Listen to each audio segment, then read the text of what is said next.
కడియం శ్రీహరి వెంటనే రాజీనామా చేయాలి. మాజీ ఎమ్మెల్యే వినయ్ భాస్కర్ డిమాండ్. దీని గురించి ఎమ్మెల్యే కడియం శ్రీహరికి నీతి ఉంటే రాజీనామా చేయాలి అని మాజీ ఎమ్మెల్యే దాసెం వినయ్ భాస్కర్ అన్నారు. స్టేషన్ గన్పూర్ నియోజకవర్గంలో పాదయాత్ర చేస్తున్న మాజీ శాసనసభ్యుడు తాటికొండ రాజయ్యను సోమవారం హనుమకొండలోని వారి ఇంటి వద్ద అక్రమ హౌస్ అరెస్ట్ చేశారు. ఈ నేపథ్యంలో వినయ్ భాస్కర్ తాటికొండ రాజయ్యను ఇంటికి వెళ్లి కలిశారు. అనంతరం ఆయన మాట్లాడుతూ బీఆర్ఎస్ పార్టీ కారు గుర్తుపై గెలిచిన కడియం శ్రీహరి పార్టీ మారడం ఏ విలువలకు నిదర్శనమని ప్రశ్నించారు. ఏ మాత్రం నైతికత ఉన్న కడియం శ్రీహరి రాజీనామా చేసి మళ్ళీ ఎన్నికల్లో పోటీ చేయాలని డిమాండ్ చేశారు. రాజీనామా చేస్తే మళ్ళీ ఎట్లా గెలుస్తారా? భయం ఉన్నది కాబట్టి రాజీనామా చేస్తలేరు కదా. చెప్పండి, వినయ్ భాస్కర్ గారు కట్టే కదా. ఎందుకు నిజంగా వాళ్లకు ఆ ధైర్యం ఉంటే, జనాలకు కానివ్వండి, కాన్స్టిట్యున్సీ కానివ్వండి, మేము ఏదైనా చేయగలం అనే ఒక ధైర్యం ఉంటే వాళ్ళు బీఆర్ఎస్ పార్టీలోనే ఉండి అధికారంతో వాళ్ళు ఫైట్ చేసేటోళ్ళు. లేదు, వాళ్ళకి ధైర్యం లేదు కాబట్టే పార్టీ మారిండ్రు.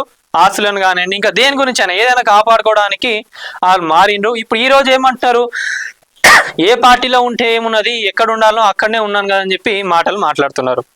ఇక్కడ ఈ 10 మంది ఎమ్మెల్యేలు ఎవరైతే ఉన్నారో వీళ్ళందరూ కూడా అలా 8 మంది కూడా మేము బీఆర్ఎస్ పార్టీలోనే ఉన్నాం, మేము కట్టుకున్నది జాతీయ జెండా అని చెప్పి ఏవేవో మాటలు మాట్లాడుతున్నారు. ఎవరు స్క్రిప్ట్ వాళ్ళు రాసుకొచ్చుకున్నారు.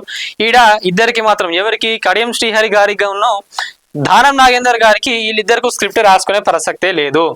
మీరు రాజమౌళి దగ్గరికి పోయినా, ఎంత పెద్ద డైరెక్టర్ దగ్గరికి పోయినా, ఏడవైనా కూడా, ఇంటర్నేషనల్ డైరెక్టర్ దగ్గర పోయినా కూడా ఎవరు కూడా మీకు స్క్రిప్ట్స్ రాసి ఇవ్వలేరు. ఎందుకంటే మీరు కాంగ్రెస్ పార్టీకే సపోర్ట్ చేసి కాంగ్రెస్ పార్టీలోనే ఉన్నారన్న దానికి ఆధారాలు ఉన్నాయి. దానం నాగేందర్ గారు సికింద్రాబాద్ ఎంపీ నుంచి వెళ్ళి కాంగ్రెస్ నుంచి వెళ్ళి పోటీ చేసిండ్రు. ఆడ స్క్రిప్ట్ రాసుకునే ప్రసక్తే లేదు. కడియం శ్రీహరి గారు ఏం చేసిండ్రు, బీఆర్ఎస్ లో వాళ్ళ డాటర్ కి కడియం కావ్య గారికి టికెట్ తీసుకొని మళ్ళీ కాంగ్రెస్ కు పోయిండ్రు. కాంగ్రెస్ కు పోయి అక్కడ మాకు బీఆర్ఎస్ నుంచి సర్టిఫికేట్ ఉన్నది, మాకు కాంగ్రెస్ నుంచి ఇస్తే మీ దాంట్లో వస్తామని చెప్పి ఆడ మీరు సర్టిఫైడ్ చేయించుకొని కావ్య గారికి ఎంపీ సీట్ తెప్పించుకున్నారు. ఆ కాంగ్రెస్ నుంచి వెళ్ళి మీరు కాంగ్రెస్ తరఫున ప్రచారం చేసినారు కాబట్టి మీకు కూడా ఈడ స్క్రిప్ట్ రాసుకునే ప్రసక్తే లేదు. సో అది అందుకే ఇక్కడ ఈ ఇష్యూలు ఏంటంటే దానం నాగేందర్ గారికి ఫస్ట్ వేడు పడుతుంది కంపల్సరీ. అక్కడ ఛాన్స్ లేదు. సెకండ్ పొజిషన్ ఎవరు ఉన్నారంటే కడియం శ్రీహరి గారే ఉన్నారని చెప్పి ప్రతి ఒక్కరు అంటా ఉన్నారు. సుప్రీంకోర్టు కూడా మరి ఇంకా ఏం యాక్షన్ తీసుకుంటుంది. వీళ్ళు కూడా ఇప్పుడు వీళ్ళిద్దరే టైం అడిగిండంట. దేని గురించి మేము కూడా అంటే ఇప్పుడు స్పీకర్ గారు మాట్లాడడానికి ఉన్నప్పుడు 8 మంది మేము బీఆర్ఎస్ అనే ఉన్నామని చెప్పినారు. వీళ్ళిద్దరు మాత్రమే, కడియం శ్రీహరి గారును దానం నాగేందర్ గారే మాకు ఒక 2-3 రోజులు టైం ఇవ్వండి, మేము వచ్చి చెప్తాము, మా క్లారిఫికేషన్ ఇచ్చుకుంటామని చెప్పి అన్నారంట. కేవలం కడియం శ్రీహరి రాజకీయ పబ్బం గడుపుకునేందుకే పార్టీ మారాడని నీతి వాక్యాలు వల్లించే కడియం శ్రీహరి అవినీతి చక్రవర్తి అని విమర్శించారు. బిడ్డ రాజకీయ భవిష్యత్తు కోసం అవకాశం ఇచ్చి ఆదరించిన కేసీఆర్ బీఆర్ఎస్ పార్టీకి వెన్నుపోటు పొడిచారని మండిపడ్డారు. కడియం శ్రీహరి ఏ పార్టీలో ఉన్నారన్న విషయంపై ఆయన మాట్లాడుతున్న తీరు ఉసరవెల్లిలా ముంచుతుందని ఎద్దేవా చేశారు. రాజన్న పాదయాత్రకు వస్తున్న ఆదరణ చూసి ఓర్వలేక హౌస్ అరెస్ట్ చేశారని అన్నారు. ఉప ఎన్నికలు వస్తే స్టేషన్ గన్పూర్ గడ్డపై గులాబీ జెండా ఖచ్చితంగా ఎగురుతుందని అన్నారు.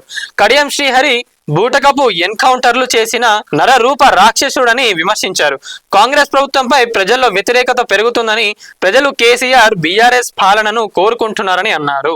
సో బీఆర్ఎస్ వాళ్ళు కూడా ఇప్పుడు ఎన్నికలు పెట్టినా కూడా మేము గెలుస్తామని చెప్పి అంటా ఉన్నారు. సరే, ఇవన్నీ పక్కన పెట్టుకుందాం. నిజంగా ఈ 10 మంది ఎమ్మెల్యేల ప్లేస్ లో ఏదైతే ఈ బై ఎలక్షన్స్ వస్తే గనక అక్కడ మళ్ళా ఎలక్షన్లు జరిగితే అప్పుడు మీరు ఇన్ని మాటలు అనుకోవాల్సిన కూడా అవసరం లేదు. ఒకటే ఏంటంటే ఎవరు గెలుస్తారో ప్రజలు అటు సైడే ఉన్నట్టు అర్థమైపోతుంది. ఫస్ట్ మెయిన్ గా అదే చెప్తున్నా ఏంటంటే దానం నాగేందర్ గారికి కడియం శ్రీహరి గారికి అయితే వేటు పడక తప్పదు. వీళ్ళిద్దరికి ఇక ఛాన్స్ లేదు. సో ఇక్కడ నిజంగా ఎలక్షన్స్ వస్తే మరి కాంగ్రెస్ ప్రభుత్వం పైన కానివ్వండి, బీఆర్ఎస్ పైన కానివ్వండి ఎట్లుంది ఏందనేది ప్రతి ఒక్కరికి ఇప్పుడు తెలుసు. ఇది ఈ ఎలక్షన్లలో తేలిపోతుంది. నిజంగా ఇక్కడ బై ఎలక్షన్లు వస్తే ఆ ఎలక్షన్లో తేలిపోతుంది జనాలు ఎటు సైడ్ ఉన్నారు ఏంటి అనేది.